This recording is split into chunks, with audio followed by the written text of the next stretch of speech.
આપણે પહોંચી ગયા છીએ આપણા શાળાના ઘેરે।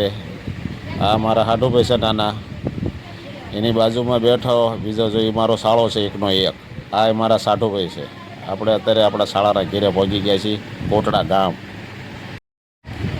એકને ખવાઈ ગયું છે, જો સિટીમાં લાંબા થઈને પડ્યા છે। આ બધી હળવેતરી અમારે હાડુભાઈની પરજા। જો આ અમારા શાળાનો છોકરો છે, એનો સંબંધ થઈ ગયો છે અને આજ એના ઘરના આવે છે કંકુ પગલાં પાડવા પોતાના ઘેરે। ઓ ભાઈ ભાઈ ભાઈ, આ મારા શાળાના ઘરના જો આ સ્વાગત માટે તૈયાર છે। જો કંકુની કંકાવટી લઈને ચાંદલા કરી રહ્યા છે।